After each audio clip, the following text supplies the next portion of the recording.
Welcome to Blue Light's Enterprise Insight Analysis and Blue Light Management Console training video series. In this session, we'll look at conducting a search in the repository. You can search for information in the analysis repository or other connected data sources, and we can go to the repository here. Additional data sources require the creation of a data connector, which will not be covered in this video. But just know they are available alongside a group analysis repository here in your data sources section. There are 4 methods to search for information. The method you use depends on the question and level of complexity of your question. The first search method is browse. Use this method when you know little about the item you're searching for. The intelligence portal displays all of the items in the data source and categorizes them according to their type. Next is the quick search or simple search method, which looks within text-based item properties and documents for search items. Use quick search when you want to generate search results without spending time to configure a more detailed search, when you have information about the item, but you're not sure which item contains the information, or when you know which item contains the information that you have about the item, but you want to find other potentially relevant information as well. Next is the property search method. Select Search, and then come down to Property Search. Use Property Search when you know the specific entity type and property values are present. You can use several properties to comprehensively describe the item that you're searching for. The final search method is Visual Query. You can use a visual query to look for items that form a specific structure in the data. You can draw the structure you're looking for and use conditions to constrain any part of the search. Let's go over each of these search methods in greater detail. First, we'll look at the browse method. To browse the information stored in the analysis repository, we'll need to make sure the intelligence portal is open. If it's not already open, select the Home ribbon and select any of the drop-down menus in the Data Sources section. Then click Data Sources pane from the drop-down. This populates the Data Sources pane on the right side of the screen. There are 2 tabs in the Data Sources pane, Actions and Options. Let's select the Actions tab. Then click Show Intelligence Portal. In the Intelligence Portal, select Browse at the top of the screen. This opens 3 columns below. The column on the left is the items or entities in the analysis repository. In the center is the Results column. And on the right, you'll find the Details column, which will show details of the item selected in the Results column. Select the item or entity of interest in the left column. Let's select Person. The Results column will now display all of the person entities in the analysis repository. Scroll through and select the desired entity. For this example, select Alex Sanchez. The Details column will now display the properties of the selected item or entity. Double-click the entity to open its properties in a new tab. Next, let's look at the Quick Search method. Go to the Home tab in the Intelligence Portal and enter a search term or terms into the search field in the upper right of the screen. You can enter more than one search term by simply adding a space between each term. The default data source is the analysis repository. To choose a data source other than the analysis repository, select the Data Source button alongside the search field. The list of data sources you see depends on the data sources you have permission to access. The nature of the data that is external to your analysis repository might vary.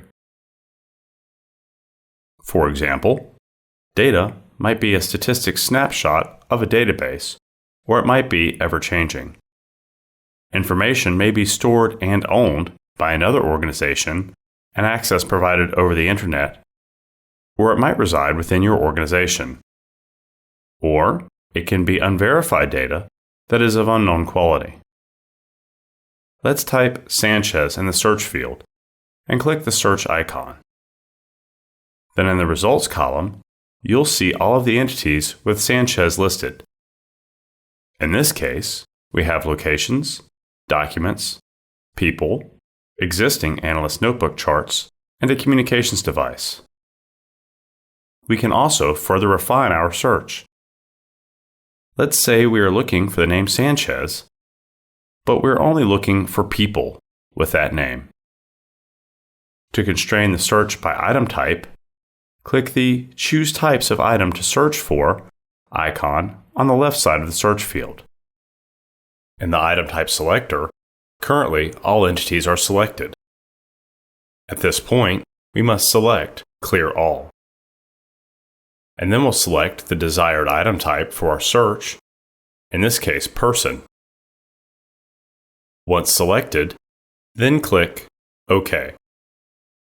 A dot is displayed in the search field to indicate a filter is active. Enter our term in the search field, in this case, Sanchez, and then click the search icon. The search results contain matches for the specific item type we selected.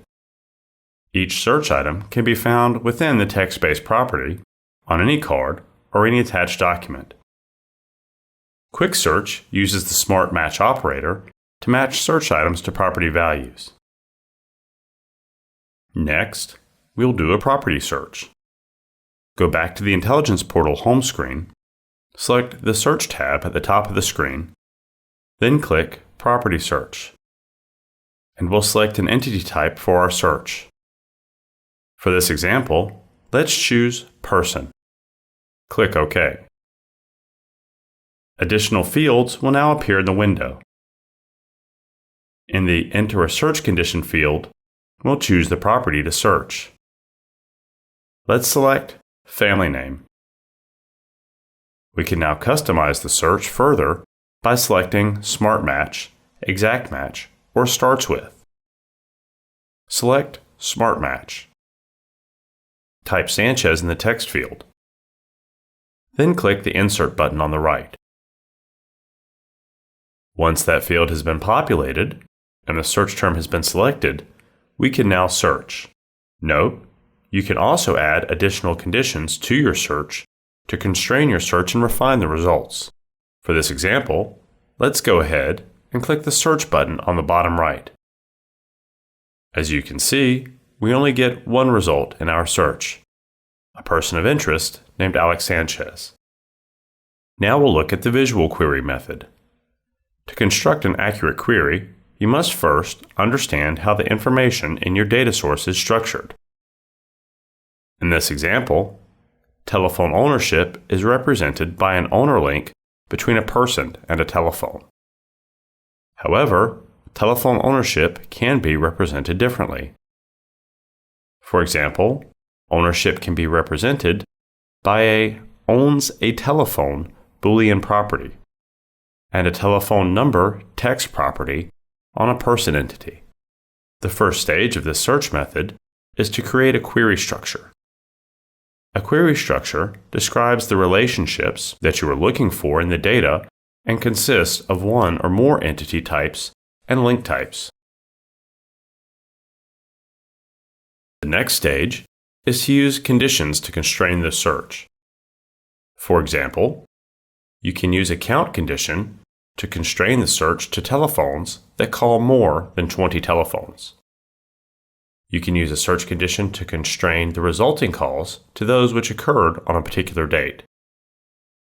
After you've generated search results, you can refine your query. For example, you might edit the search condition to find calls that occurred on a different day. At any stage, you can save a valid query to share it with other users or for later reuse.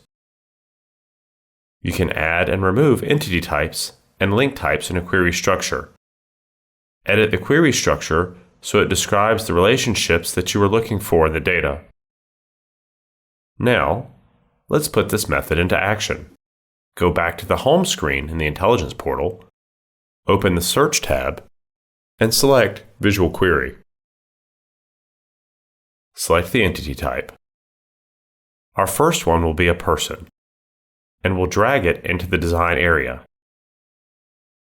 Select Edit to set the properties for that entity.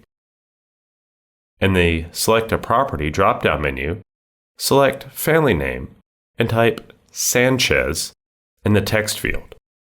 Click OK. Now we'll select a second entity type. In this example, we'll use a communications device. If we knew specific information about the communications device for the search, we could click Edit. In this case, for a phone, we have the options for area code, main number, extension, and so on. But for our purposes, let's click Cancel. Next, we'll link the entities together. Click on the right-facing blue arrow in the first entity, hold, and drag to the second entity. Alternatively, to link two entities here, you can simply select the two entities, and the link option becomes available in the menu here. Click Link, and a link is created between the two entities. Let's click the link between the two entities, then click Edit to set the properties for the link. Here we can search for any valid link type, which is default, or we can manually enter a link type in the label field. We could also search for possible link types by entering search items. Let's leave it at default. Click OK. Once we have our entities and links set, we can save our visual query. If this is a query that we would conduct on a regular basis, such as all of the people connected to a crime or to a phone, you might want to save a query for future use so other users can conduct the same search. To save your query, click the Save button on the bottom right to either save a query for the first time or to save changes to an existing query. If you are saving changes to an existing query, the Intelligence Portal creates a new version of the query. Here, in the Save screen, we can enter the label information for the visual query. In the Type field, let's type Criminal Phone Data. So if we need to conduct this visual query at any point in the future, we can easily go back and find this same query, use it, and simply apply new data to it. As you can see, the name field is mandatory. You can name the query as yourself the analyst. In our case, let's name it Sanchez, the person of interest. Click the Save button. Here, you have the option to add any additional comments. Click OK. And an alert will show that our save has been successful. Once we have conducted our search, we can see several entities and links returned in our search. From here, we can refine our search results. We can filter the search results and change the item properties that are displayed. Refining the search results can help you find the items that are of interest to you. To filter the results, search the results list that are filtered by item type and can then be filtered by property value. First, we'll select Person. The list of people returned in the search will now appear in the Results section. In the column to be filtered, hover the mouse to the right of the column heading and click Set Sort Order and Filter. Here, we'll choose an operator. Different property types support different operators. For example, you can use operators such as Smart Match or Exact Match with text property types such as Given Name. You can use operators such as Equal to, Between, and Higher than with numeric property types such as Age. Now, we can enter our operator values. Different operators require different numbers of values. For example, the numeric Equal to operator requires one value, and the Between operator requires two values. We can click OK, and the filter will be applied to the search results. In our case, we're dealing with names. Let's type Alex in the text field with Smart Match selected. Click OK. We can see that Sanchez is returned here, and it's the only entity returned in our search. However, if there had been multiple results, they would be listed here as well. To reset the filter, go back up and click the Smart Matches for Alex button. Click Clear Filter and select OK. And now we're back to the original results list. By default, items are sorted by relevance. Each match of a search item within the property values of an item contributes to the item relevance. Exact matches of search terms contribute more strongly than close matches. For example, similar spellings or synonyms. To sort the existing results list, or any list that is returned, hover the mouse over the header of the column you want to sort. Click Set Sort Order and Filter. Note that columns containing date and time information are sorted on a universal timestamp. For example, an event that started at 1200 in Missouri is sorted to the same position as an event that started at 1300 in North Carolina. To reverse the sort order on a column, click the header of that column. You can see the order has been reversed, and you can simply switch that back and forth as needed. Or click the Set Order and Filter button again and make the desired selection here. To change or display the properties, you can add or remove columns in the search results list that are filtered by item type. By default, only mandatory properties and properties that are used in item labels are displayed. To change the properties that are displayed, right-click on any column header. In the pop-up window, an option is to select Add Columns Involved in Searches. Intelligence Portal adds columns for properties that contain a match for the search condition. Check the box next to any additional property you want to display. Uncheck the boxes next to any property you want to remove. That's it for this video on conducting a search in the repository. In this session, we covered the browse method, simple search, property search, and visual search.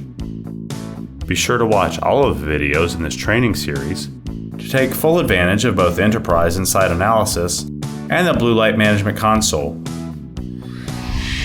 Learn more about hands-on analytical support from Blue Light.